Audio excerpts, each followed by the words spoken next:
Welcome to Books Boys, live from the Grand Library, TheDean and PJ. Whoa! Guys, keep calm and read your tickets. PJ, we're using the Anna Karenina method here.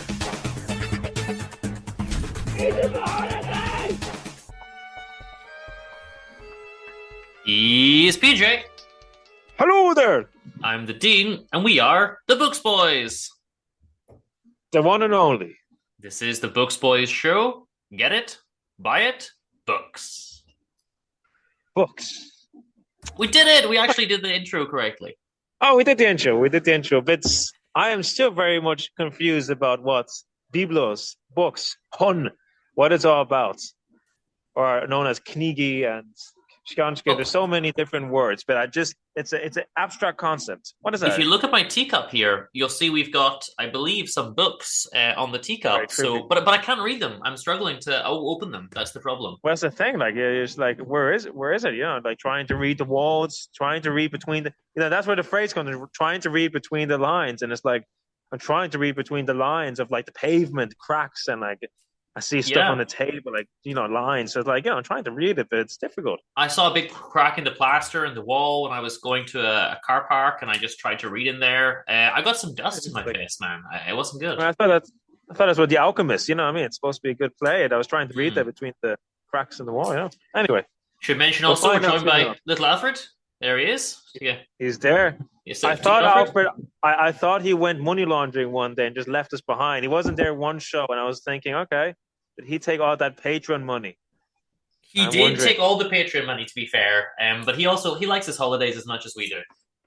So that's the thing, you know, his mandatory vacation time. But since we mentioned it, guys, go to the Patreon, patreon.com/booksboys. You can get this show early. You can also get Playboys, all the back catalogue. Plus, we're doing Playboys of Attica now with Alex. We're going to talk about some Greek comedies and tragedies.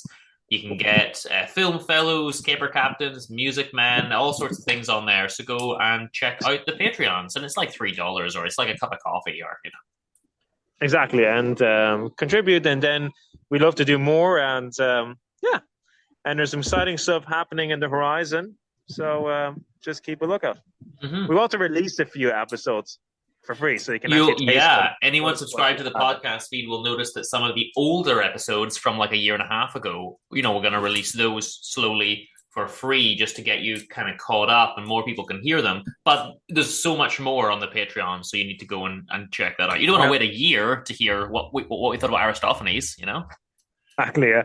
But we started off because this was supposed to help GCSE students with Shakespeare. So we restarted off with Shakespeare and tried to help, you know, the young kids with their exams, you know. With Guillermo Shakespeare.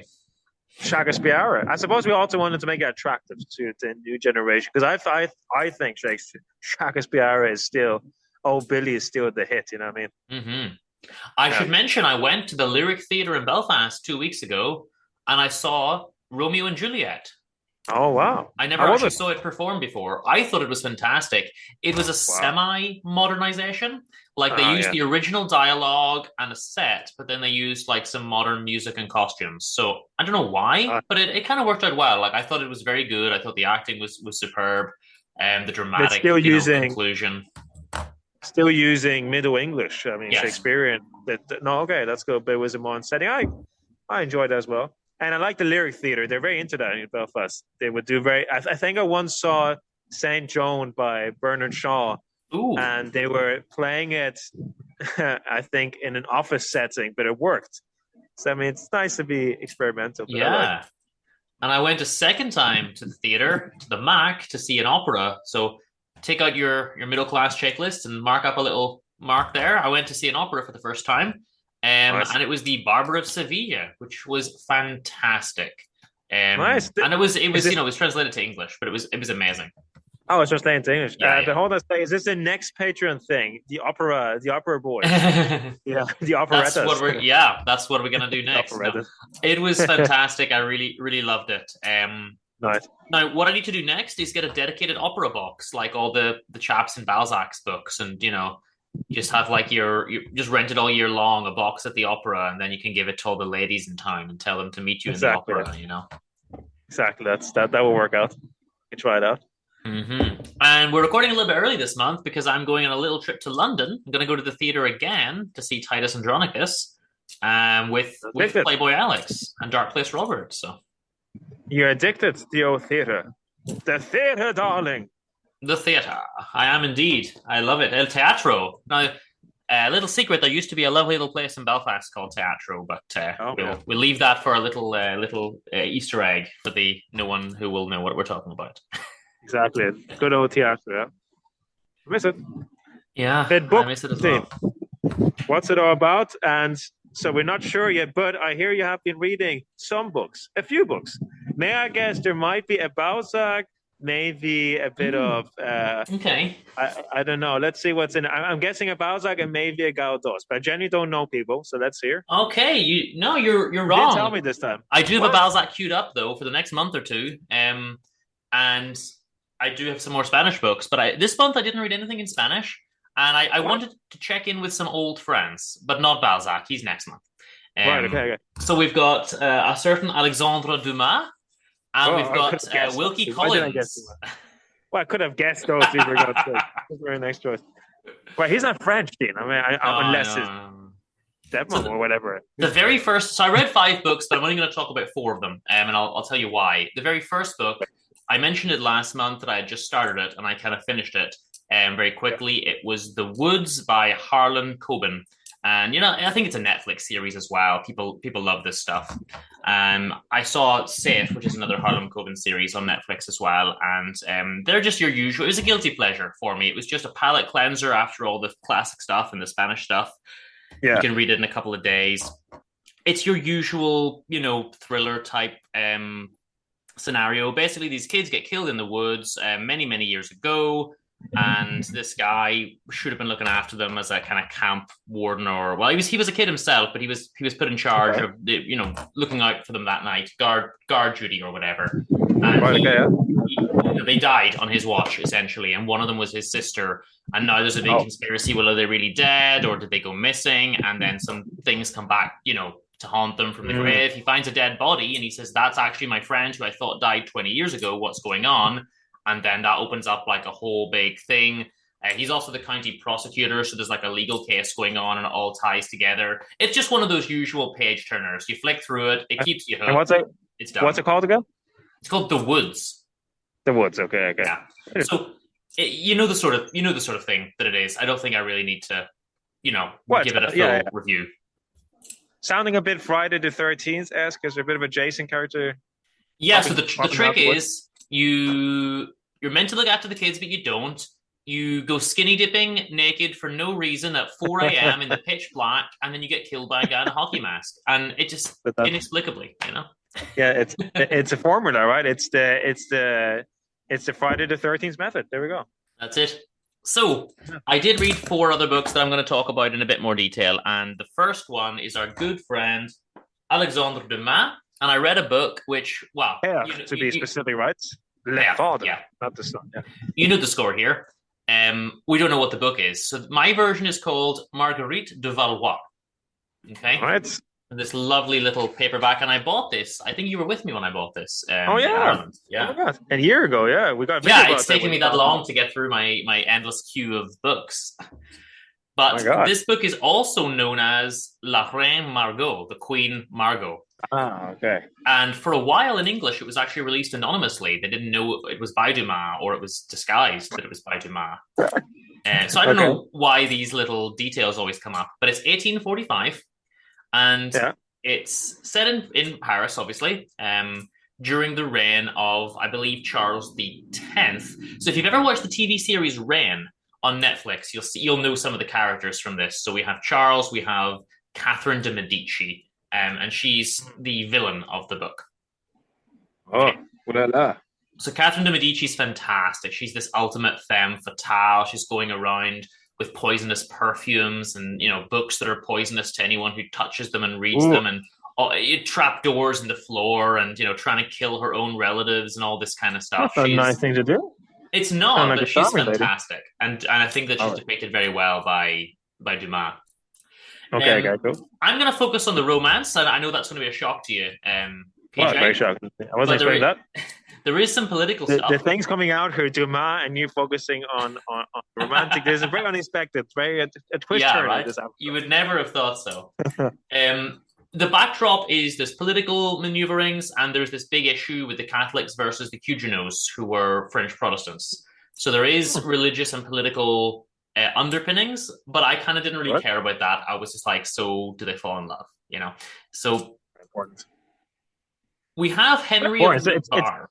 What it's all about, isn't it, Dean? Even it's not the focus of the plan. It's just straight here. It's just about, are they going to fall in love or not? Yeah, it is, right? That's all I care about. So fair enough. It's important. It is indeed. So Marguerite marries the King of Navarre, Henry. Now, Navarre is, of course, Navarra in Spain, where Pamplona is. So I don't know why France was controlling it at this time, but France was controlling it at this time. Wait. When was this again? It's set in the... That's what I want to know. Ooh, well, it was written in 1854. I don't know what time it was set in this... Yeah, you'll have to forgive me. When did well, I can tell you now. I'll just Google Marguerite of Valois, because she was this is all real. Yeah, but as far as I know, like France, they take over Spain for a few years in the 19th century beginning. But I thought this story... Okay, no, so 1589. That is when she became Queen of Navarre, became the Queen of France. Right. Well, anyway, yeah, okay. I'm not well versed enough in history, but okay. But just so you know, like Dumas did take a lot of license with kind of history, and didn't always, So you can't really rely on that necessarily. But okay, so France taking over Navarre, Navarra, and that's not really even part of the story. It's just assumed that they have Navarre. Like the book isn't about them trying to capture it or anything like that. They've already got it. Yeah. And Henry of Navarre is the king there, but he's not allowed to go there. He has to stay at the French court and be subservient to King Charles. Okay. But then there's another Henry who's Charles's brother, and really the mother, Catherine de' Medici, wants him to be king. And then there's a third brother, and it's a lot of politicking and faffing about. But at one point they send one of the brothers off to Poland, and he's so heartbroken that he's leaving France for what he considers, the wilds, like the kind of the Wild West, Poland, the savages, and he's sending me to the other end of the world. It's like an hour on the train now or something, So they sent him to be king of Poland or something at one point. That's a tragedy. So he's being made king of Poland, and he's complaining. They put him in charge, but he feels that it's a kind of exile, which it is an exile. They want him away from France so he doesn't take his brother's throne. Okay. But the King of Navarre, he's there. He marries Marguerite of Valois. It's a marriage. It's a political marriage, and it's a combination of the Catholics and the Huguenots. And essentially what happens now is the husband and wife do not love each other or really care for each other at all. But they make a pact to at least be civil and to look after each other's interests as friends, even though they're not in love. And he has a mistress, and that's fine. And she just lets that go, And to be fair, they're pretty true to each other. Henry of Navarre is the good guy. He does he will become king if you look at your history. But he's the only person Charles can trust. And at one point, Charles says, no one loves me apart from Henry. He says, my wife doesn't love me. His wife doesn't even appear in the novel. She's mentioned twice. She doesn't appear. She's so irrelevant. My mother doesn't love me because she's always plotting and scheming murders and, disregarding my authority as king. The only person who really cares for me is Henry of Navarre, who actually stops an assassination attempt on King Charles.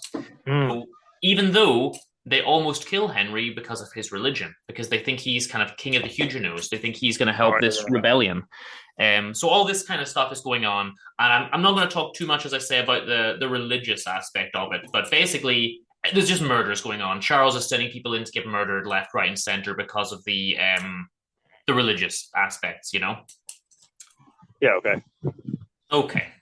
So the best part is these two chaps. Yeah, there's a chap called Coconus and there's a chap called Lameau. And this is very Three Musketeers-esque. They turn up at an inn and they're just these two like hapless guys. I think they are counts. They're like kind of low-level aristocracy or whatever. And they've been sent on missions to opposing camps within France, one to the Catholics, one to the Huguenots. But they make friends in the inn and they decide to be friends. And then, as the book goes on, they discover that they're really enemies and then they become friends again. And there's a cycle. But they become such firm friends that they're all this strong platonic love, that they're in love with them even more than they're in love with their women. Right. And of Use course, your romance, yeah. Yeah. To add to that, one of them falls in love with Marguerite de Valois. And another falls in love with her best friend. And now they're on opposing sides because their men are on opposing sides. But then they all come together and it's a bit of, the women bringing everyone together. The men are worried about their politics and the women are just like, let's think about the love and the friendship and all be friends. So there's a little bit of that in there as well. Okay. And it's fantastic. And Coconus and Lamole, the way they get on together, it's very D'Artagnan and the Three Musketeers style. Yeah, you like that, yeah. And I mean, you were disappointed that Love the Other Novel just didn't have that at all, right? So this is a nice kind of reminder of that Dumas side. It is, and I would say this is the best Dumas I've read in a long time. Oh, nice. Okay, go. Now, I am worried because it has 7 sequels, so I can see it fast going downhill. Oh Lord, okay. Are you going to try reading all? Well, I have one of them, so I might try it. It's called Chico the Jester. Yeah, just make sure it's not part 4 or something like that. Yeah. It's part 2. I have part 2, and then after that, we'll see. We'll see in the next 7 episodes. But the way these two chaps get on together, it's just fantastic. They want to help each other. There's nice dramatic. There's a scene where one of them is in and he's being stabbed or whatever. He's bleeding and he falls on Marguerite, the queen, the Queen of Navarre, and she's got blood and she hides it in a cupboard from the guys pursuing her. And it's just all these kind of big dramatic set pieces, and she falls in love with him. But of course, even though her husband has a mistress, it wouldn't have been proper for her to take a male, an affair, a lover. So she has to kind of hide that. Right. But hold on, she has a hidden affair, or she has an affair, or just like a platonic? Well, it's not clear that they sleep together, but she does eventually admit that she loves him. And these guys, they'll do anything for love, and that's their whole story is like love is the only thing that matters. Like I'll die right now as long as you tell me you love me and all this kind of stuff that I like. One of them's a little bit more romantic than the other. The other will sometimes be like, well, hold on, we do have some practical implications to take care of. Someone tried to murder me with a curtain around, rope around my neck or whatever. Like they're always kind of, one of them's a bit more practical than the other. Yeah. Nice. But the whole thing is just fantastic. And if you like your Dumas, if you like your Three Musketeers or anything like that, I would say this is definitely one to check out. There's a little scene during one of the murders I'm going to mention. This is the thing that reminds me of the Three Musketeers. He's going to pay his father's debt to this man, but he also has to kill the man. And he says, well, I've been ordered by my boss to kill him, but my father asked me to repay the debt. So I'm going to repay the debt first. That's the honorable, gentlemanly thing to do. And then I'll kill him. And he goes in to do this, and they're begging and they're saying, don't kill us, and don't kill my little boy, my little Oliver or Olivier, don't kill my little son as well. And then the son gets up and tries to attack him, so he has to kill the son and calls him a traitor. So there's a lot of drama, and I think, as I say, it's maybe not as good as the Three Musketeers or the Count of Monte Cristo, but it would be on a level with, say, the Black Tulip. It's maybe that sort of B tier book. A lot better, as I say, than some of the other ones that I've done. Well, I didn't enjoy the other one so much then. Yeah, there was some that just weren't as good, and I didn't enjoy that much. But this one was properly good. But I don't think I want to really say too much more about it. I mean, it gets all crazy near the end. There's a lot of politicking involved, as I say. There's a lot of twists and turns, and Catherine de Medici's trying to kill people all over the place, and get into a lot of things like that. There's an interesting part here, for example, where she sends someone to arrest Henry of Navarre, and she says, and what might happen is he might resist. And the guard says, so you want me to kill a king? And she says, I didn't mention killing anyone, but you got to arrest him. And if he resists, you've got to defend yourself.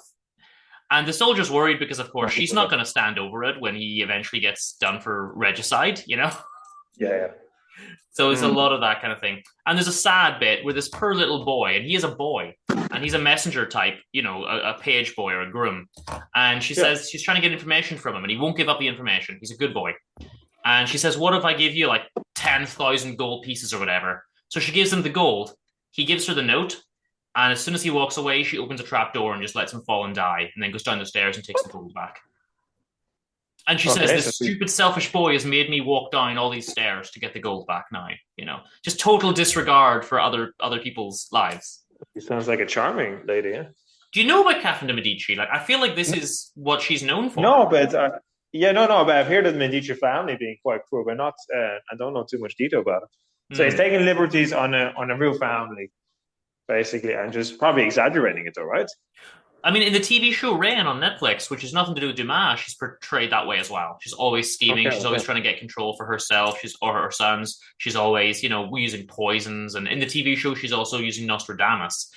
So I think a lot of depictions of her are like this. Right. Okay. Interesting.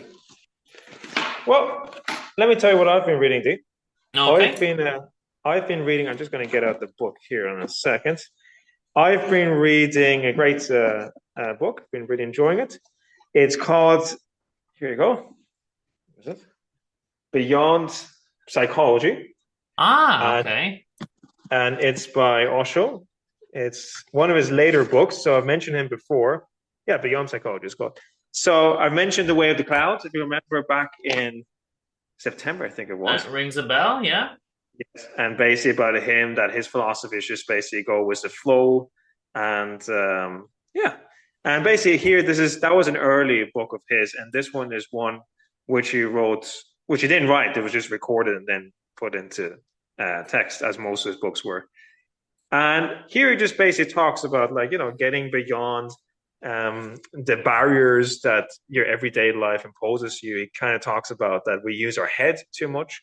That's why kind of like beyond psychology, beyond science, in the sense of beyond like barriers we put ourselves in, that we have a lot more potential than we think. Okay. He talks about, basically at this point, he's not well loved by the world. He's kind of a persona non grata in most countries. And he's still a very controversial fellow indeed. And I can see why, though. He's very much against just everything almost. He's very much against society, very much against, religion, institution, politics.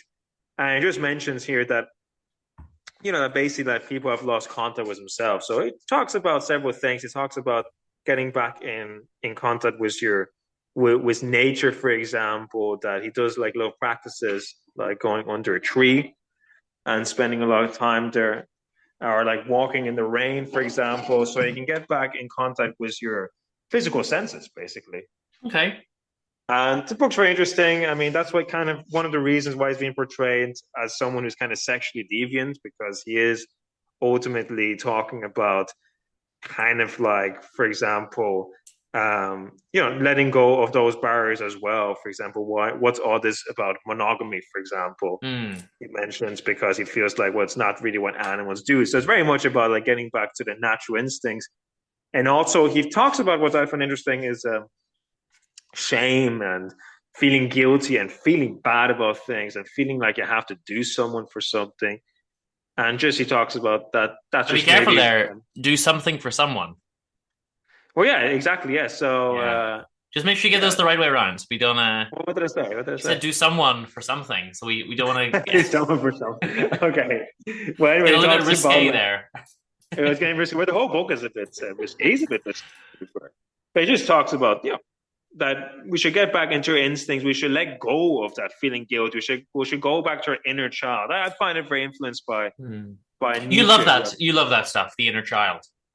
Yeah, I do love the inner child. So, I mean, but I love the fact that he talks about The Way of the Clouds. But basically, it's the same kind of philosophy he mentions here again. He does repeat himself often in a good way, I mean, just like reiterating in different stories. And back in The Way of the Clouds and in this book, it's very much about, so you've got two kids and one kid is misbehaving, one kid isn't. One kid is always behaving. And while superficially the one that's behaving very well looks good, and it's like very easy to get along with him, Osho thinks that you're suppressing that, and eventually it will make you sick and a weaker person, morally, even, and physically and spiritually and mentally. At least the kid who's misbehaving, he's at least setting boundaries. It's all about setting boundaries and saying like, well, this is what society says, but my natural instincts say I should go this way. And rather than it becoming an anarchy, it just becomes a very natural, free-flowing society, according to him, where everyone just basically, when they're really truly in contact with their intuition, cannot be perverse, because perverse is just that you're unnaturally out of contact with yourself. How do you feel about this? I mean, do you feel that this is helpful to you, like day to day? Definitely, yeah. So I mean, I basically like his books in general. I just read a bit by bit and just meditate on it. I generally just read very slowly nowadays and think about what I'm reading, even in novels. And I think it's a great help because stuff like feeling guilty and feeling bad about this or feeling not good enough just brings me ultimately down. So yeah, this is there to remind me more than anything. It's just he's kind of like an author who kind of shakes you awake, a bit like Nietzsche, and just says you can get out of that self kind of pitying, self-deprecating, self-criticizing state.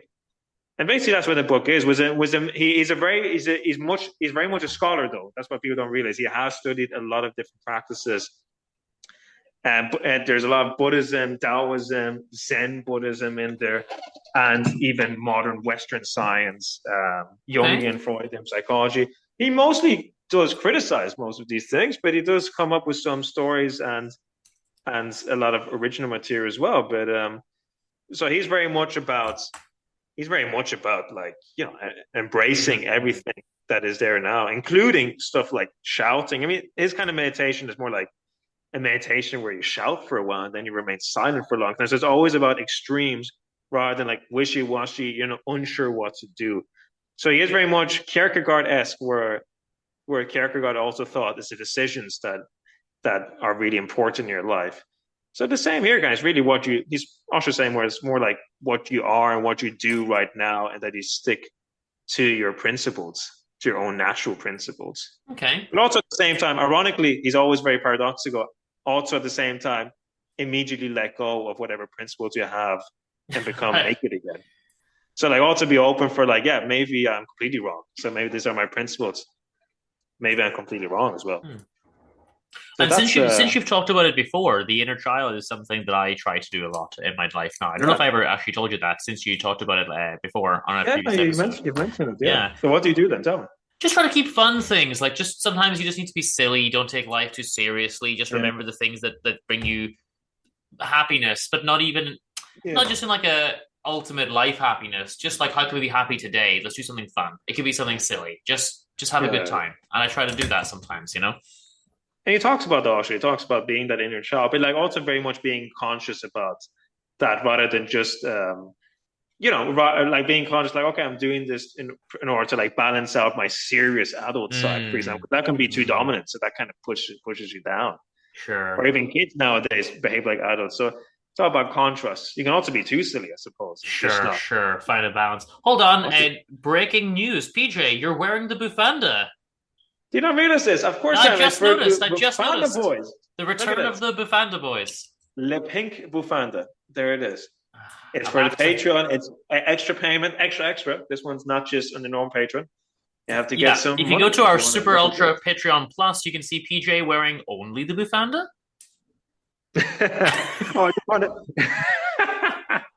That's a very expensive price, but how about the cash? By special request. Oh, by the way, I do find amusing. Osho is constantly criticized for being someone who says he's spiritual, and then he drives around in limousines and stuff like that, or drinks champagne.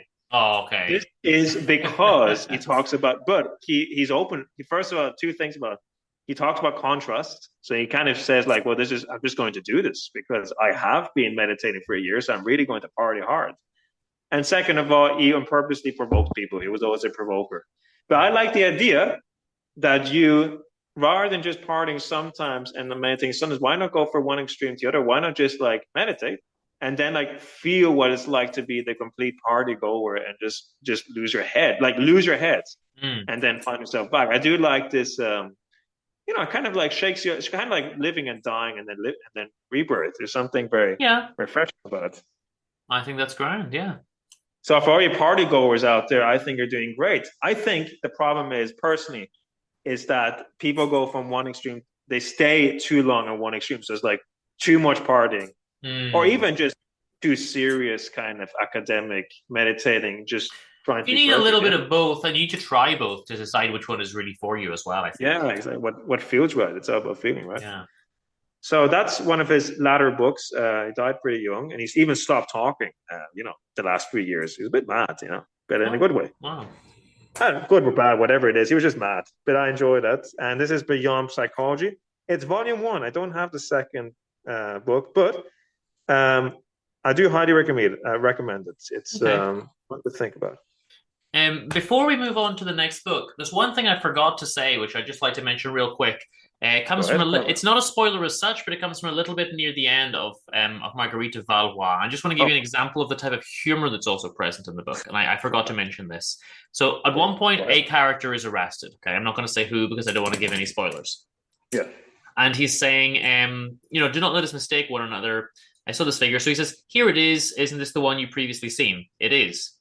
Write down that the accused recognizes the statue as the one he has heretofore seen in the possession of someone. He says, no, do not make me mistake. I said I just saw it. I didn't say there. He says, okay, well, what day did you see it? And he says, the only day that I was ever at Reine's house. He says, you admit then that you were there. He says, well, I never denied it. So he turns to the clerk and he says, okay, write down that the accused admits himself as having gone to Reine's to work certain charms and conjurations. So and he does that the whole way through the proceedings. He'll admit to one small detail. He's like, yeah, I remember seeing him. He's like, write down that he saw him and conspired with him. Like, it's always kind of doing that. Nice. And they only get out of a scrape by actually befriending the jailer and bribing, I think, as well. Nice.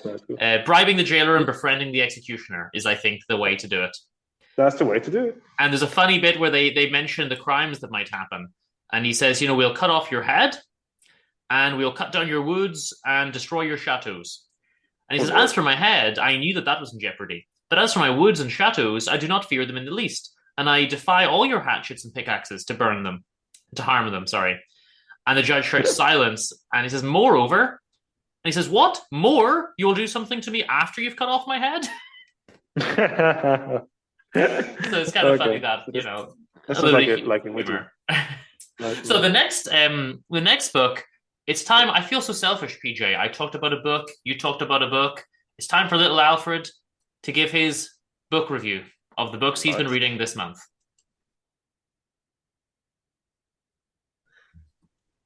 Okay, well, sadly, Alfred refusing to be part of the show there, not giving us his review. I really had to Instagram post with him this week, and I really, really had to, pressure him to do it. And now he won't even speak on the show. You're not getting your wage like that, little Alfred. You know what I mean? Like, going on holidays, I feel like you're getting the bigger part of the budget anyway, and you're not even speaking. It's frustrating at times. Well, I'm just going to take off my 3 bufandas. You just put on. You just randomly put on more scarves after we talked about it. So, I'll tell you a little bit about the next book I read. Look at this lovely, lovely book here.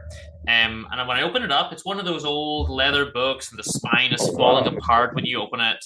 And this copy was printed in, I believe, 1896. Wow. It's a very old copy of the book. And inside it says, dedicated to Charles Dickens. It doesn't. Does it? It says, to Charles Dickens, this story is inscribed as a token of admiration and affection by his friend, the author. Oh, that's right. He was an apprentice, basically, of Dickens, wasn't he? It's Dickens' deputy. Keep calm and read your Dickens. But today we're reading Wilkie Collins, and this book is called Hide and Seek. 1854. I haven't heard about it at all. Okay. I've never heard of it either. I must confess. This is one of his early books. What was the last book? What was the last book you read from him again? Oh, the last Wilkie Collins. Oh, I don't know. We did Basil. We did No Name. We did After Dark. I think it was No Name. And of course, I've read. Anyway, how did you find this one? I've read The Woman in White and The Moonstone, obviously. Yeah. This was fantastic. It's so exciting to find an unexpected Wilkie Collins, in a second half. I think this is in the Magic Bookshop or somewhere like that, And it's very nice to find. This is a book of two parts, The Hiding and The Seeking. So basically, we open with a little intro chapter called A Child's Sunday. And it's about this little boy, Zach, and he's got very strict parents. And they're being kind of very mean on Sunday, and they won't let him have anything fun. And they're very, very strict, parenting. No picture books on a Sunday. It's a sin. Go and read your prayer book and, all this kind of stuff. And the boy's like 6 years old or something. Oh, pretty good. So that's where this starts from. Sounds pretty good to me to be read. Okay. Well, it sounds a bit depressing so far. So what happens then? So basically, we have the two halves. So The Hiding and The Seeking. So the way The Hiding starts, we have Zach now grown up.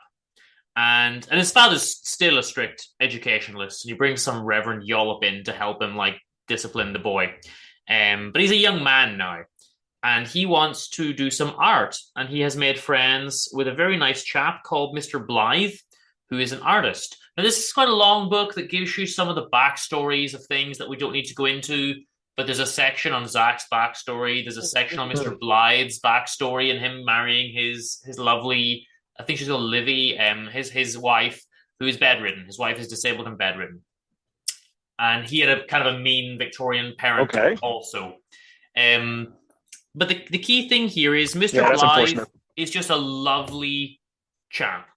He just goes around being kind to everyone, doing his art. And one of the things he does is he goes to the circus and he meets a little girl who's performing in the circus. And she gets her trick wrong and the circus owner beats her. And he says, I fell in love at first sight with the child. Yeah, it's very Dickensian. So he says, I fell in love at first sight with a child, and he rescues her from the circus and brings him home and says, now my poor bedridden wife will have a daughter. Now, the plot's so unrealistic, though. I thought he's supposed to be a realist author.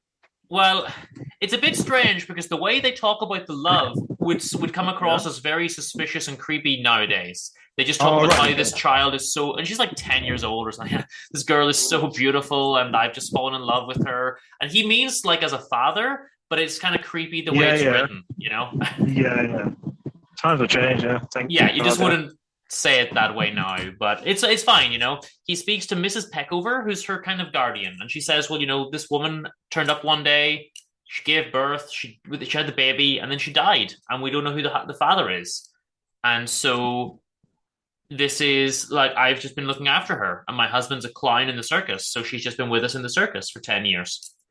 And then eventually this guy says, well, look, I'm going to take the girl into my home. The girl's called Mary, but he calls her Madonna. Nowadays, isn't it? The social welfare. You're not going to have social welfare just some random guy going to the circus. Yeah. Times certainly have changed. I mean, it's intended to be an adoption, but there's no formal process here.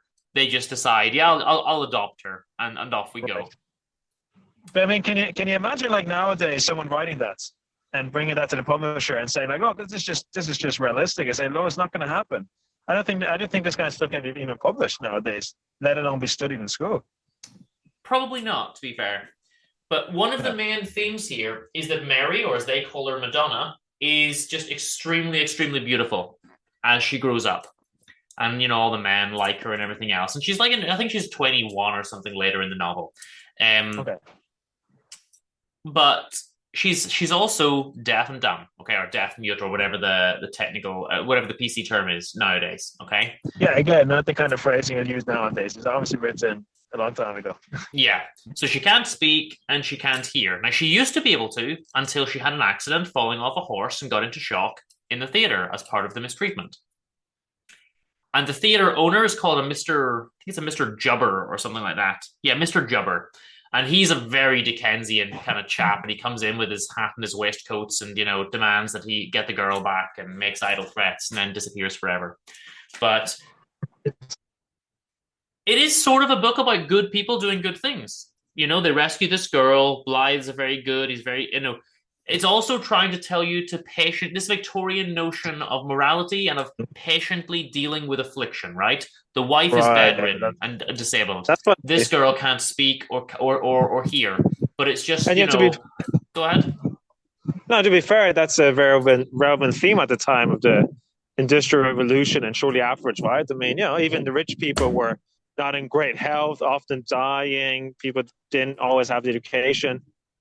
Yeah, so I mean, like, there's a reason why English literature at the time talks about it nonstop, especially in England. There is, yeah, and that's a big theme in the book. It's never explicitly mentioned, but it's always the underpinning. These are the good characters, and there's no real villain. I mean, Mrs. Peckover's nice. Mr. Jubber's a villain, but he disappears. We don't really have a villain. Okay, so then we move on to the seeking. And what happens? So they think, this girl Madonna, and they do some art. They sit around by the hearth and, maybe eat some bread and do an evening drawing academy, and they draw together, and it's all very lovely and very wholesome, Yeah, you would like that kind of stuff, yeah. Yeah. But then what happens is this chap called Matt arrives from America, and he's a bit of a savage. They say that he's, been traipsing around the Americas and a lot of time in USA, and he's hardened and savage, and he doesn't know polite society. He doesn't know how to speak politely and dress politely, and he sleeps on a rug on the floor and doesn't, use his bed and all this kind of stuff, which I thought was very, very funny. What a rogue. And he befriends Zach, and they become instant brothers. Very immediate platonic bond. But we think there's something a little bit nefarious about this guy because he's very interested in Madonna. Okay. We wonder, well, is he some relative of hers? Could he even be the father, or what is he? And I'm not going to spoil it, and I'm not going to say what happens. The only thing I will say is the book lacks a real villain, or it lacks real... It's just nice people doing nice things, and sometimes you think things are going to go wrong, but they never really do. It lacks peril. Yeah. But apart from that, it's good. And how would you rate it compared to the other Colin books? I think it's up there. I think it's just up there with all the good ones. And there's some nice bits here, for example, and I've included this in my notes just because it was funny. Zach and Blythe turn up to the art studio, and they just play leapfrog. They just, for their athletics and their gymnastics, they just leap over each other's backs before starting their painting. And it's just this nice, like, this is how we take our exercise. And they refer to it, the technical language of leapfrog. This is called a capital back. And they treat it like it's some kind of sport, just leaping around over each other. It's very funny. Right, okay. But everyone is nice. And we think there's some peril in the seeking, but there's not really. Nothing ever happens, really. That's like a bit disappointing. I mean, it sounds like the last person is a villain, but not really. Then not really. No spoilers. No spoilers, yeah. But there are twists and turns, and you don't know what's going to happen. And the twists and turns are more figuring out who the people are and how they're actually related to each other, not an actual peril. Yeah, I get it. Right. Okay. But there are big twists in the story that you don't see coming, and there's the usual horrible, some old Victorian aunt writes her in her will. Yeah. Someone should read this journal I've written. A defense of my treatment of my niece. Here's why I was just a horrible person throughout her entire life and let her, live in the streets and starve to death. And I believe I'm morally justified in my conduct. There's a lot of these types of Dickensian people, I would say this book takes place in a Dickens universe. It's very Dickens. It's one of the most Dickensian of Wilkie Collins books because they're not all, they're not all Dickensian. And did he not co-write a book with Dickens as well? To be fair, I think they co-wrote a lot of short stories and things, and Christmas stories and ghost stories. Yeah. Interestingly, this book opens with a prologue where Wilkie Collins says, "This was my third book, and for some reason it didn't sell as well as the other two, and I believe it was because of the Crimean War, and then I waited a few years to get it reprinted, and blah, blah, blah." And he's kind of like excusing, like, why did this book not do so well? Now, this was before the famous ones. This was after Basil, but it was before The Moonstone and The Woman in White. I don't know. I think that he's going to have to set himself up for failure because apart from like 2 or 3 books, most of his books, I think, didn't really do all that well. Yeah, right, okay. Poor chap. He was just never quite as good as Dickens, but honestly, I think he is a fantastic author in his own right. Certainly better than the Twilights and the 50 Shades of Grey and whatever trash that your people are reading. Hey, Dean, hold on a second. Stop. Is it very loud in the bus? Someone's putting on ridiculous. And the only last thing I really want to say about it, just like the last book, we've got nice people, we've got an element of wholesomeness in it. And this girl, they treat her like she's 22 at the end of it, I think, but they still treat her like a child, and she shouldn't go out without someone looking after her, and they're worried about her and all this kind of stuff. And they do treat her like a child. And she draws on her little slate board, but she gets into the art and she draws a nice picture for her friend Zach. And we think maybe there's going to be a love story with Zach, but then that doesn't happen either. There isn't. In a sense, really, not a lot does happen in a way. But it's still very nice. But it does also lead into this month's sponsor, because there's a chap in a flashback called him Mr. Carr, and he's a botanist. And they say it's very strange this young man would be interested in things like flowers. It's not very manly at all. You should really be interested in hunting. And so this month we are sponsored by the Hunting Academy for Botanists.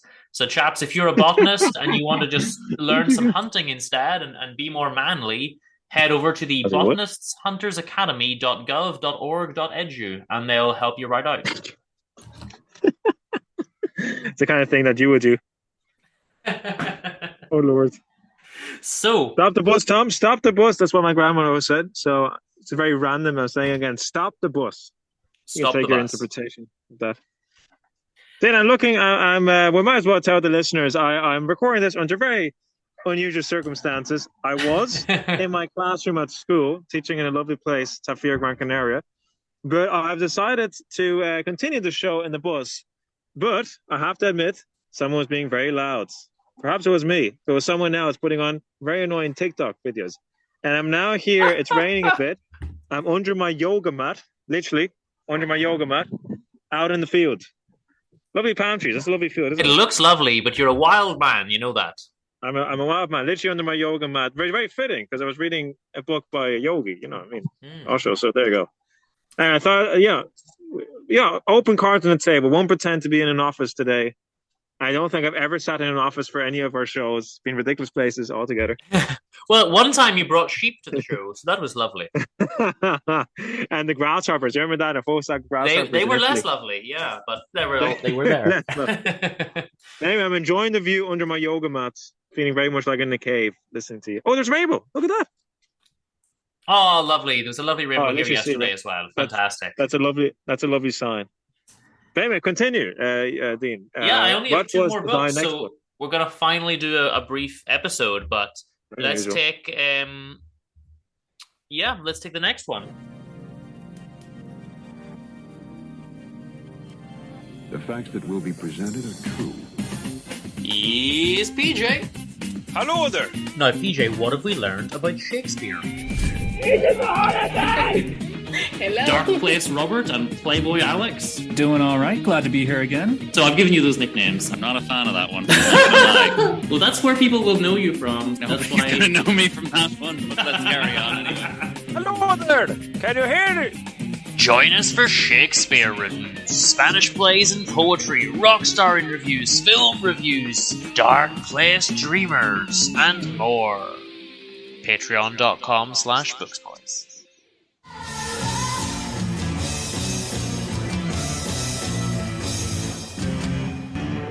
Welcome back to part 2 with the Dean and PJ, the Books Boys. Woo! Whoa, baby! So the next book I read is called The Chanteuse from Cape Town by John Constable, and it says on the front, a Saul Nemo murder mystery. Oh, Lord. So this Saul Nemo is a kind of detective. Well, he's not a kind of detective. He is a detective. But he worked initially with. So this is setting in Cape Town, right? Right. South Africa, and he originally was with SAPS, which was the police force there, but he's since left that police force. Excuse me again. Who's the author? Didn't catch it, actually. John Constable. John Constable. So this is not a modern, and this is not a historical novel. You're going back to No, modernity. this is a modern. We have two old novels. We're about to have two brand new novels. Okay, because I didn't think Collins or Dickens would talk about, Cape Town. But anyway, No, usually they don't. So Saul Nemo is going to try to deal with this murder mystery, and the way it comes about is he's got a lot of money now. He's doing well. He's got a nice house, flashy cars, a nice watch, all the rest of it. He's doing quite well for himself. He's not, working with the police anymore or anything like that, so that's fine. And he has a friend, Frank, who was a kind of almost like a father to me type character. Mm-hmm. But Frank has married Mira, who is a chanteuse. She's a singer. Chanteuse. And, she's a bit younger than him, and he falls in love with her when he sees her singing, and it kind of comes out of nowhere, and they get together. And there's a little element of, do we know much about her past? No one really knows where she came from. Was she having affairs? Is her past a bit shady? And Saul's not really sure, okay? So the book opens and we get into the action straight away. Mira is kidnapped and they want 50 million in the ransom. And Frank runs a company called Zip It, and he's a lot of other investments and a lot of property, whatever it is. He's got the money. If they sell things off and if they do whatever, they can get the money. So they go to a chap called Dutois to help organize all this and facilitate it, this legal chap. And he basically convinces Frank to sell his company off very cheaply to this pair of brothers and get the money, because they reckon the company was worth double or maybe more, between double and triple what he got for it. Yeah. And then tragedy befalls multiple characters in the book, but I'm not going to tell you which ones. But Dutois is this, he's the villain. He's this arrogant kind of guy who's setting all this up. But there's other villains that will come about later as well. Saul goes in to facilitate the bargain. So he's going to do bank transfers. He says you'll get 20 now, 20 when we see Mira, and 10 when we get away safely, or something like that. But what happens, of course, is he says, it was an imperfect plan, like all these types of plans. And because it was imperfect, it fell apart, and the whole plan does not work. Oh, Lord. So we do end up with multiple tragedies, as I say, as the novel goes on. At one point, they try to kill Saul even. They try to blow up his car. When luckily... Well, not luckily for the poor employee, but some guy was picking up the car to do some work on it, and he ends up getting killed instead of Saul.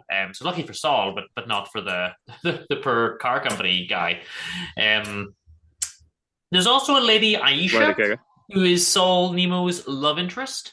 But it's kind of like I'm going to wait for a few weeks. I'll hang out when I'm back, but then I'm going to go away for another week or two, and he's not really sure how into him she is, or if there is a real future. She's very distant. He doesn't know that much about her day-to-day life. It's just we're together, but most of the time you're not here kind of situation, So they're a little bit distant. Right. So you get some personal aspects there as well.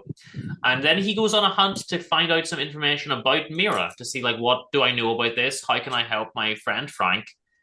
But also, I don't trust Dutois. And this kind of stuff. And who tried to kill me? Who blew up my car and tried to kill me? So he becomes a kind of a rogue, and he works with SAPs, with the police a little bit, but he's also very standoffish and arrogant towards them because he doesn't trust them, and he thinks that some of the cops are actually, bad guys, disguised as cops, or they're dirty cops or whatever it is. And one of the police chiefs is also a bit of an ass, so he kind of comes up against him a lot. Right.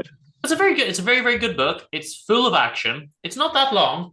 I think it's, let me just double check, about 300 pages, maybe a couple pages short of that, 296.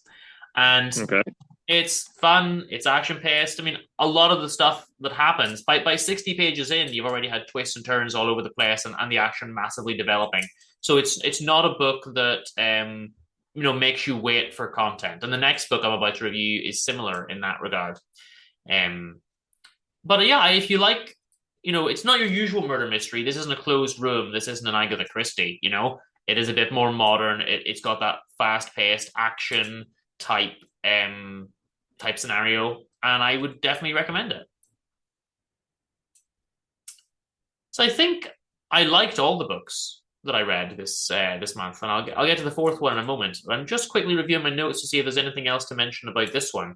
It does end with a big set piece. I won't give details, but a big action movie type set piece out in nowhere, and there's all this action stuff going on. At one point, he makes the police meet him on a helicopter and give them information. And they go out to this guy's farm, and he gets, Saul gets kidnapped and beaten and attacked and left for dead at one point. So there's action type sequences as well. And there's some really bad mafiosa types. Sounds a bit like Better Call Saul. You know what I mean? Oh, well, I suppose in a way it is actually, yeah. Yeah. In a way it is. There's Nice. some very good stuff, and there's some nice scenes where he tries to track down a friend of Mira's, and he ends up dealing with these people. The girl was in with these nuns. The girl was in a kind of refuge for a while, and then there's some immigrant types that are maybe not too well off. They're running a little shop, but he tries to help them out. They've got some information from this girl, so all this stuff happens. But it turns out this poor woman, she's only a side character, so I don't remember her name, but this poor woman was attacked by her rich husband, and had acid thrown on her and her face burnt, and was just left, and she's now taking refuge with the nuns and things like that. So because she gives some information to help him out, Saul says, it dwells into the dark themes. Then, it does. Yeah. He says, "Your husband's rich. Why are you not getting into the money?" And just, well, he's, I'm poor, and he's got a good lawyer. So Saul takes off his incredibly expensive watch and says, "Sell that watch and get yourself the best lawyer you can find." And nice. Take down your husband. So there's nice touches of darkness, but also humanity. Yeah. So, and the girl's called Reva. I've just found the notes because it says when I tell Reva, she'll say she saw God in you, and he says, "Well, I'm embarrassed. If she does, just tell her it was nothing but a trick of the light." So it's a well written book as well. That's just one instance of little kind of humorous types. But there's a chap called Swartman who comes in. He's running a winery, or kind of a vineyard, and he's the real villain towards the end. And maybe he's got links with Dutois. But I'm going to stop it there. Okay, well, sounds good. It's intriguing the way it makes you sound, and they definitely didn't put any spoilers this time, so there are lots still going to happen. I'm learning. You see, we did a course. We did a Books Boys training day. On not giving spoilers, Not giving spoilers, and me, myself, then maybe just say something about the plot, rather than just like the first pages. Also, PJ, I found a website. There's a lot of podcast directories and websites and whatever, and I can't remember which one it was, but I found a review website, and I just popped in Books Boys, and on this particular website, we had 27 reviews, and we came out, I think, 4.5 stars. So out of 5, really? I'm pretty happy with that. Yeah. Nice. Well, thanks very much, whoever. And you just know that 26 of those people gave us, good ratings, and one guy was like, "There's not enough Twilight" or something, They forgot to review, Whips and Chains, the erotic novel, or something, Whips and Chains. The shame of Doña Petra and her lover boy. Yeah, what? Yeah, people are confused. Like, people are reviewing Spanish things, and like Wilkie Collins and Balzac, and where's the sparkly? I know what that was. That was probably some guy who's into his he's into his Scandinavian literature and is very upset that it's all just Spanish, French, and a twinkle of a tiny bit of Italian, Russian. We covered Russian, yeah. Old English, not modern English, just old. Maybe it's a modern English man just upset that you're not reviewing novels from the 60s. Could be.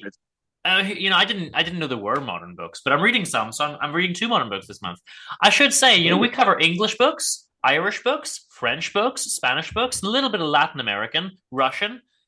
We've covered a Nigerian author before. We're open to reviewing, books. You've covered some Asian books as well. We're open to really anything.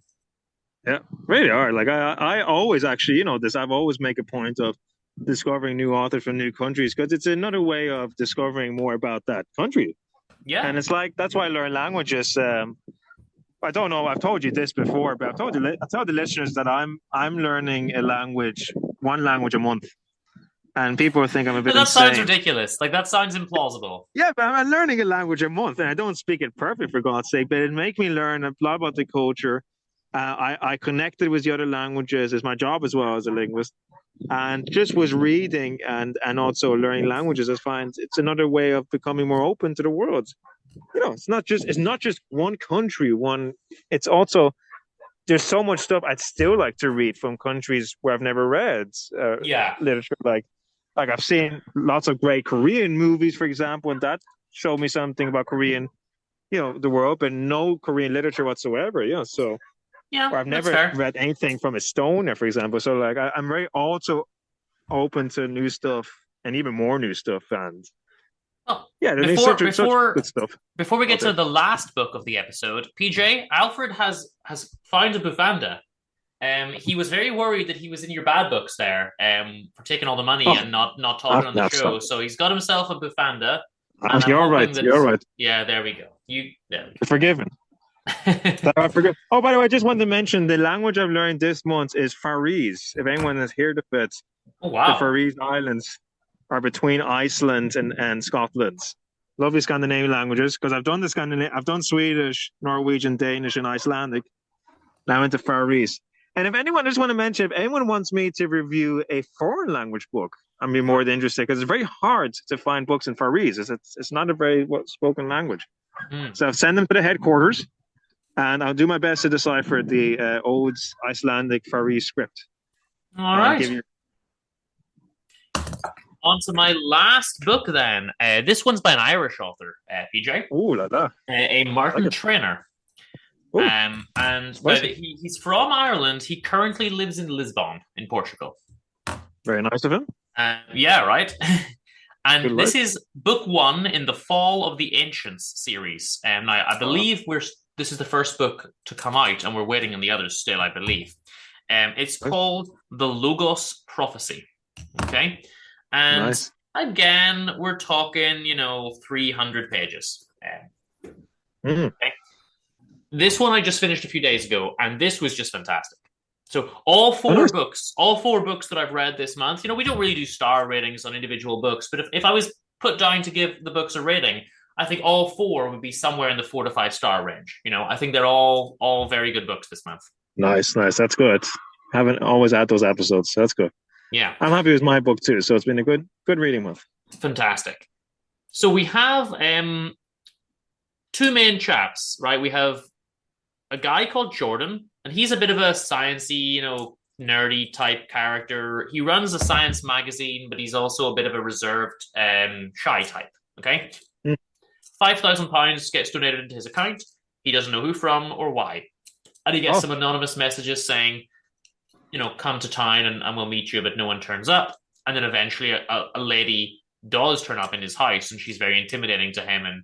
And turns out she's maybe reading his mind or planting suggestions in his mind. Okay? Oh, so that's Jordan. That's very intriguing. Yeah. I like it so far. Wow. Now we have Ari. And Ari, she's a conspiracy theorist nut, right? All she does is she's obsessed with every conspiracy theory going. She runs a blog under a pseudonym. The blog is called Hard Truth by Harper T. Jackson. Jordan sees the blog and says, she's ridiculous. She's the worst type of conspiracy theory nut. Okay. Right. And she wears her The Truth Is Out There t-shirt and, every kind of trope she's doing, Illuminati, everything else. Yeah. But the thing that these 2 people have in common is they start getting this symbol sent to them, this kind of ancient symbol, which is some kind of circle with a trestle and a cross in it. So some kind of ancient symbol is popping up on their phones and computers and things like that. And they wonder, where is this coming from? Are we being hacked? I don't remember opening this web page or whatever. Where are these coming from? Yeah. It turns out that these 2 people are going to eventually meet and that they have a linked destiny. Okay? Oh, well, I like it so far. Yeah. Wow. And this is an ancient symbol. And my God, the amount of ground that this book covers in 300 pages is astonishing. So this girl Ari's half Cambodian and half Chinese. And it turns out, this is a slight spoiler, but maybe it's important.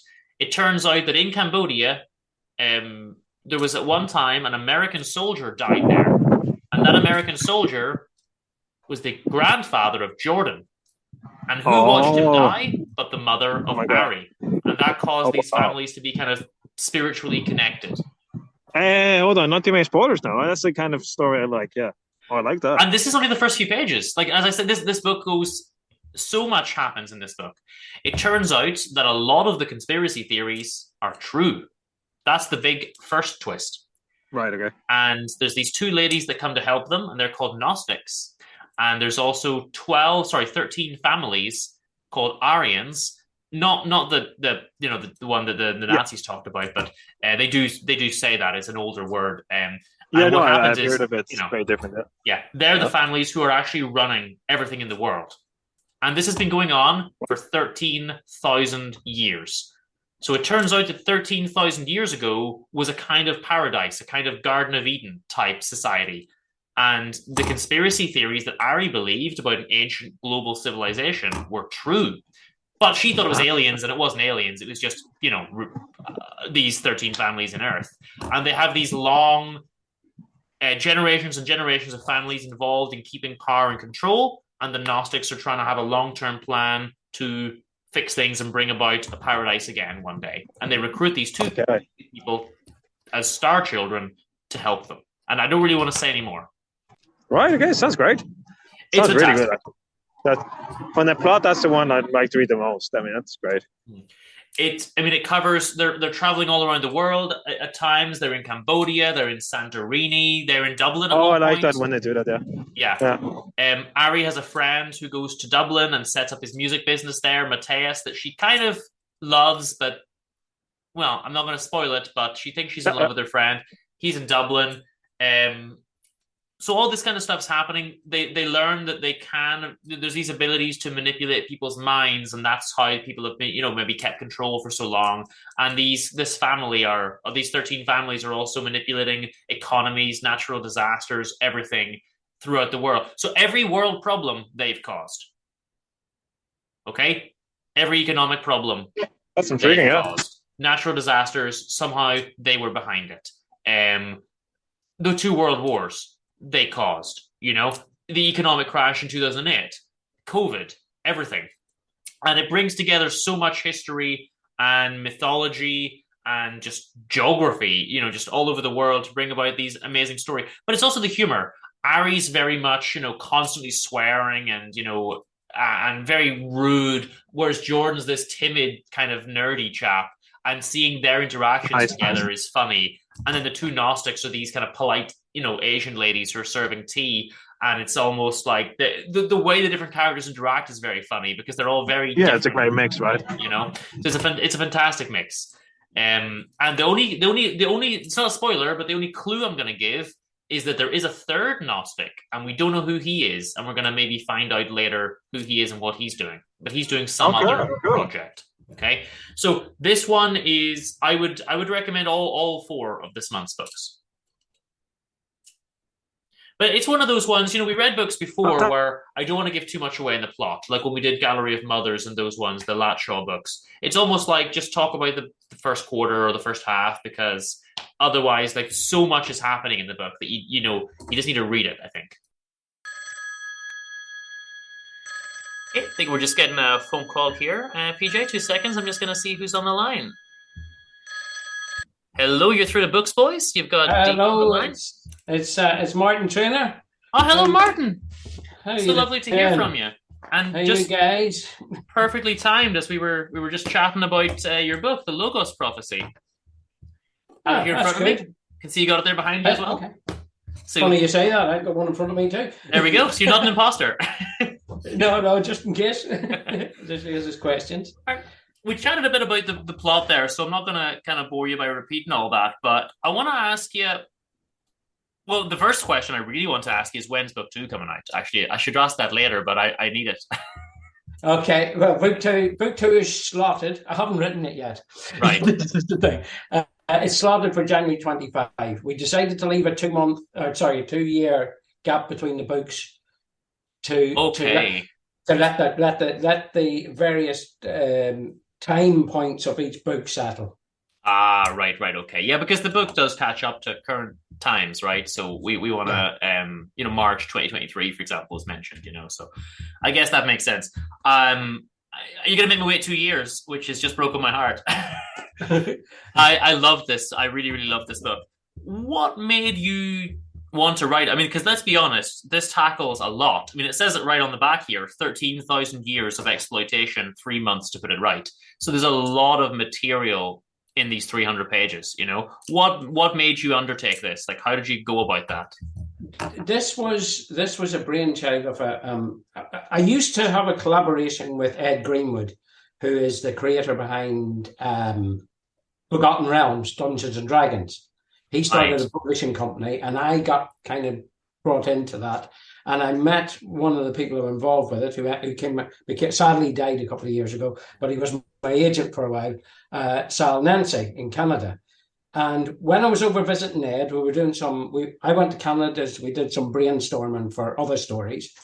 We were sitting out having coffee one morning, me and Sal, and we discovered that we had a joint fascination, not for conspiracy theories as such, but for the people who believe them. Mm-hmm. And so then we started saying, what if they were all real? What if it was all a big thing that was set in motion a long, long time ago? And everything from shape-changing lizards being the queen to, slightly not credible, but slightly more believable ones, like, for example, the ancient civilization theory. Yeah. And we went down a hunt, and then we forgot about it, and then we carried on some other business, and then the tag thing kind of went to one side. And then about 2018, Sal reached out to me and said, do you want to write that book? As a matter of fact, do you want to write a whole universe? So then he said, give me 64 pages of a treatment, which we did, encompassing from 13,000 years ago to 20,000 years in the future.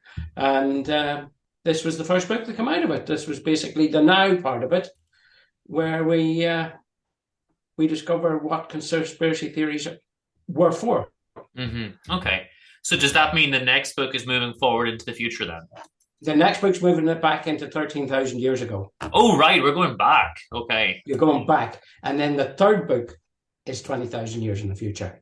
Wow. Okay. And the so idea is that altogether, it all ties nicely together.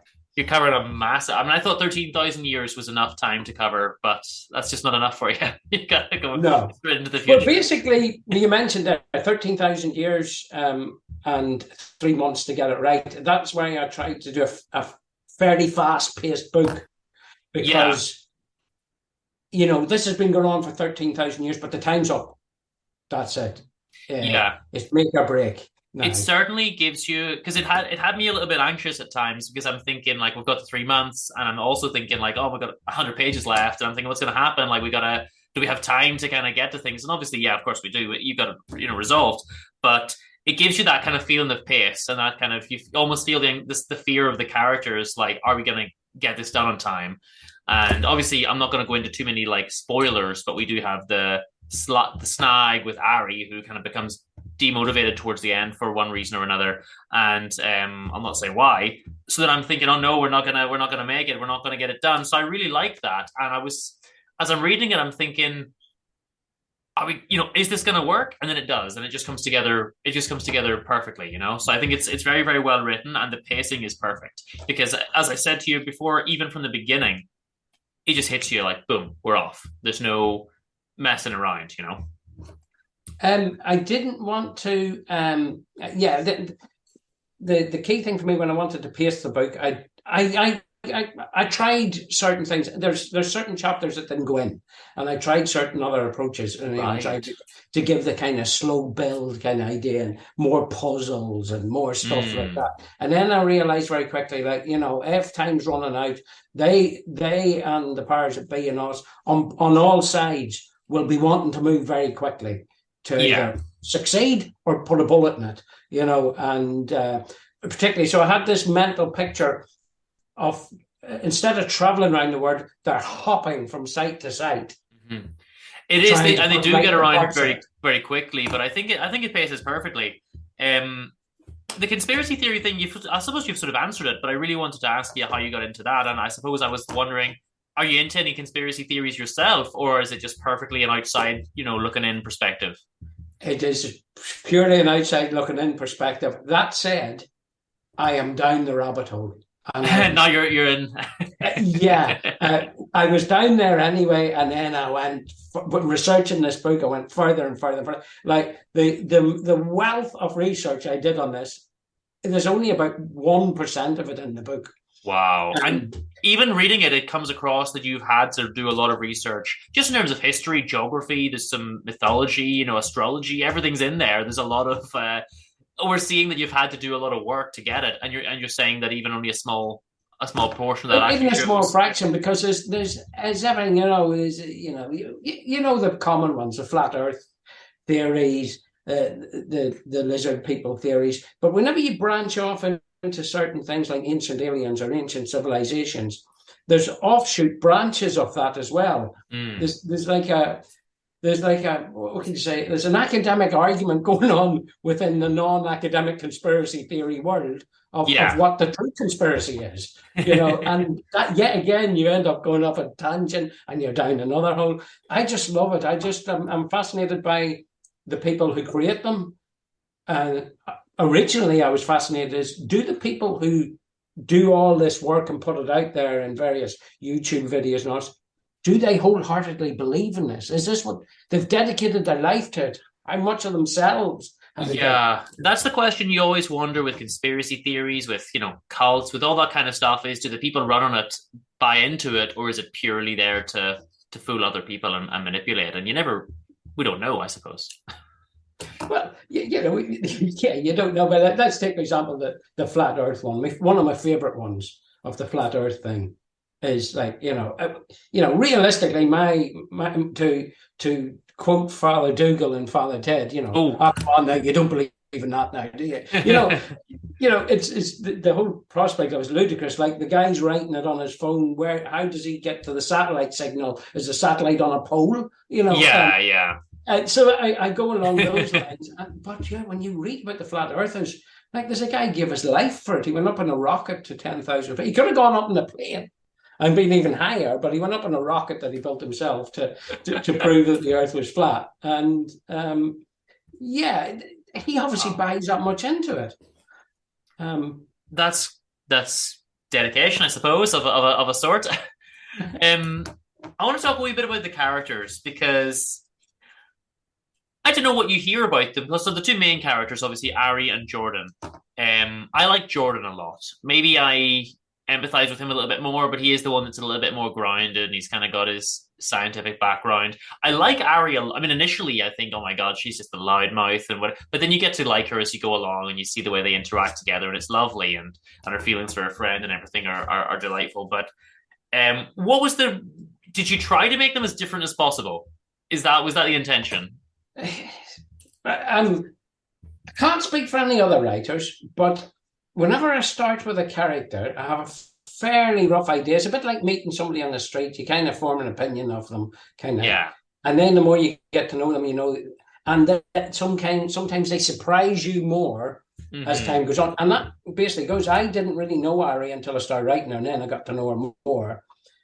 Jordan is a bit more along the lines of people who I would know. Who are academic, but they're into weird stuff.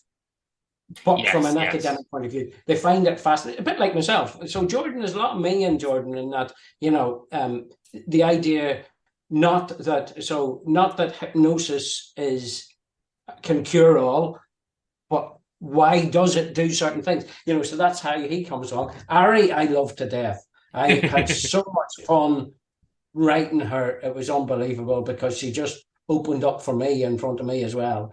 She's the fun one for sure. And Jordan initially the plan behind Jordan was really for him to ground Ari, and it worked out the other way around. When he came in to ground Ari, Ari ended up drawing him out. Yeah, and it's nice to see how slowly he'll accept some things, but he's still like, okay, but this still doesn't make sense. I don't like it, Yeah, well, even to the even all the way through, he still won't admit to the things that he's witnessed, essentially, and he's statements like, I've seen it now, I know it now, but yeah. Tell me about Lena then. What's the inspiration for her? Because she crops up, I guess, around the middle, and she initially comes in, and I'm thinking, who is this badass? I mean, the first time we see her, she wants to just attack these two girls that she's just seen, I think it's in the pub. and then we don't see her for a little while until she pops back up, and obviously she's got the contract essentially to take care of these two. But she's a very strong character in her own right, but at the same time she's dealing with a lot of issues as well, or maybe demons even. Well, with somebody who does that kind of job for a living, as in murdering people, there has to be something unhinged there. There has to be some troubled past. There has to be some genesis for her to be so callous, hard, and ruthless. But also, with the right nudge, sorry to borrow from the book, with the right nudge, she can make mistakes. Yeah. And in her line of business, it's not good. She was obviously, the plan for Lena was to basically be the instrument for the Caucasus exploits into trying to stop the events. And the Caucasus, of course, being the 13 families. The 13 families, yeah. And the last thing they want is to lose control. And rather than going in all guns blazing, they have a precision knife, a stiletto, if you like, that will go in, and that's Lena. And she's just an employee. So that's it. She's an employee who does a contract and then walks away. But this one hasn't been achievable. Yeah. Because of what you mentioned, the nudging, right? So you can kind of, these Gnostics have these abilities to put little ideas in your mind and little nudges, but that's part of it all. But I don't want to give too many spoilers in the details. I do want to ask you, though, the last kind of thing I want to ask you is, how realistic do you think this is from a perspective of, let's imagine we're 13,000 years ago and we're in this kind of almost Eden-like, paradise, global civilization, whatever it is, and the selfishness of certain people takes over and ruins it all. I mean, I feel like that's probably quite realistic. I mean, do you feel that way yourself? We wanted to grind it. This is all back to that original conversation, is that, whenever we were saying, me and Sal were saying, what if all the conspiracy theories were true, but they've all been orchestrated by humans? Like, there is no aliens, there is no pan-dimensional beings. This is humans who've done this as a control mechanism on the back of... So it's muddy in the waters. Let's give you politics. I'll give you politics and religion, and we'll change it a few years, and I'll give you something else. And then I'll muddy the waters up by saying things like, well, is that real? And is that not real? Mm-hmm. And yes, I feel long... There's fairly good evidence that the whole Project Blue Book in the United States about UFOs was just a ploy to take eyes away from certain munitions that they were building and stealth planes and stuff. So yes, I do believe that there has been some kind of orchestrated oligarch, if you like, control of the world. I think we're living in it now. I think the corporations were there, and we had the robber barons of the past. We had the feudal system before that. It's easy to think this stuff as well. 13,000 years of concerted same thing. Probably not. But the lessons were, It's easy to think this stuff when you see like the increasing levels of billionaires and all the kind of stuff that's going on today. The fact that the media takes us from one crisis to another, and we just work through. We've got COVID, we've got Brexit, we've got Putin and Ukraine, we've got Trump, and there's just this endless cycle of tragedy after tragedy. I've yet to turn on the news and they just say we're all good today, lads. There's always something going on. So it's the squirrel, isn't it? I can't remember which newspaper. It's a British newspaper, and I can't remember which one it is. But it has a section, and I think it might be an online one, where it says, "While you were distracted by this today, these are the 10 bills that were passed in the House of Commons, or the things that are slipping under the radar." Yes. So we're keeping. So it's squirrel, look over there. Blah, blah, blah. Yeah, get these through, lads. And usually, yet again, as you said, it's to bolster some level of the oligarch system that owns all the media and everything. So I think, do I believe there's 13 families running it? Probably not. But do these types of things happen? Yeah, I think they do. And that's why it is realistic, and as you say, it is grounded in reality. I'm going to let you do you want to give a quick plug for your website or where people can buy the book before we let you go? Yes, you can buy the book anywhere. You can buy the book on Amazon, Barnes & Noble's, the book department, basically anywhere that sells books. And my website is martintreanor.com. That's Martin, MartinTreanor.com. And you get there's a whole lot of stuff on there, there's old interviews and stuff, and there's a couple of free reads, and plenty of links to the book. Awesome. I'll probably link in the show notes anyway. And I'll ask you then, before you go, the final question we ask everyone, which is, if there's any existing book you wish you'd been the person to write, what would it be? Boco's Pendulum by Umberto Eco. Okay. I haven't read any Umberto Eco, but I have one on my shelf. It's coming up in the next few months. I just haven't quite gotten around to it yet. So that'll be interesting. Give me the quick sort of 30-second synopsis of that one. It's a guy right up my street, similar to this. It's about a guy who works in a publishing company and he does tabletop books and he's bored and he decides to essentially create a secret society only to discover that it exists, and it begins hunting them. Oh, so it already exists. Okay. Yeah. That sounds like it's pretty up your street. Perfect. Yeah. Well, Martin, it's been lovely having you on the show. Thank you so much for calling in. Oh, thank you very much for having me on. No problem. Have a great evening. Take care. Cheers now. Bye-bye. Bye-bye. So, guys, if you want to get in contact, go to your booksboys.com. That's where we've got all of our links and our bits and pieces. You can also email us, booksboys@hotmail.com. And we're on the Instagrams and things at Booksboys Podcast. Also, we've got links to our other projects on there. You can buy a t-shirt if you want to get a t-shirt that says, keep calm and read your Dickens, or is this a holiday? Is this a holiday? Or, you can also listen to our music, the 2022 tapes, and just some stuff on Spotify and everything. So it's all there on booksboys.com.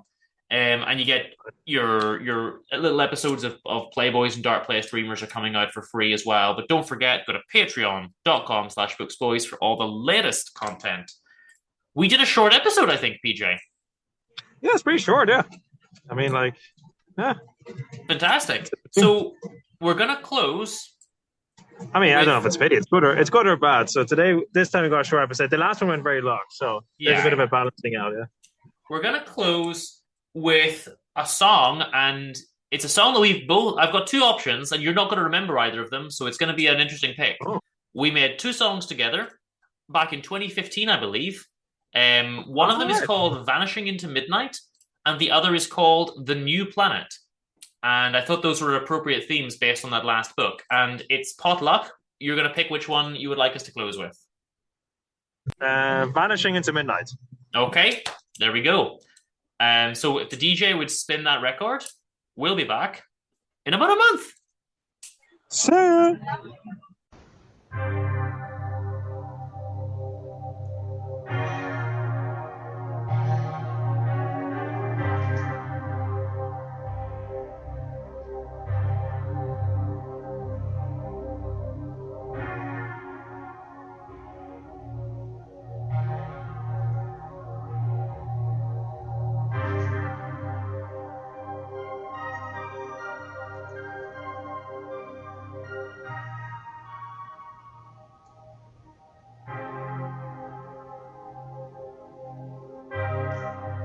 Vanishing into midnight.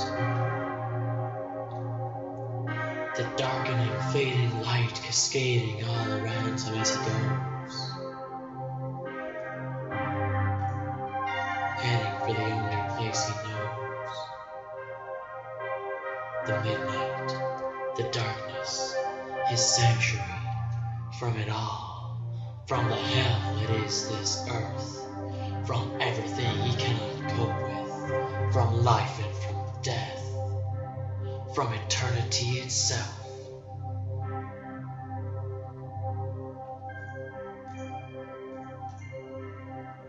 He wears apathy as his cloak. He goes to a place he doesn't know. He bathes in the seas of confusion, enraptured by his own illusion.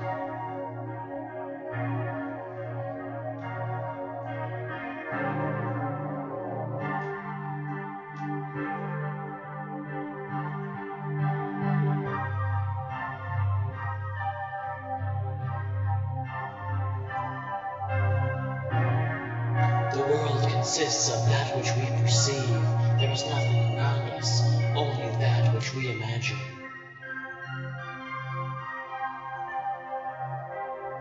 And we imagine a void of darkness and despair, of people who never care.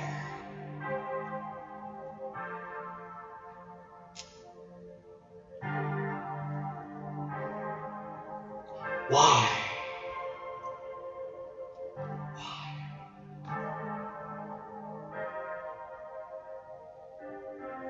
Light is made out of hatred and aggression. The world is falling into another deep recession.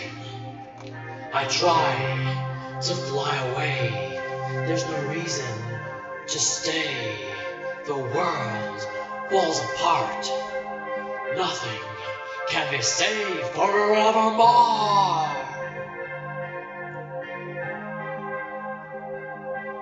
So I find another world, one that I can enjoy. In my mind, it closes in. Reality sets in. So I fly away, vanishing into midnight.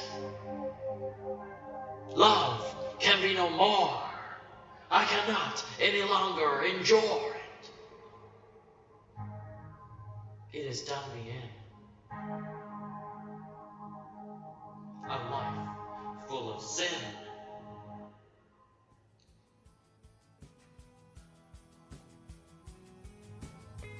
Books Boys was presented by TheDean and P.J. Burke in association with Thaddeus Penguin Productions.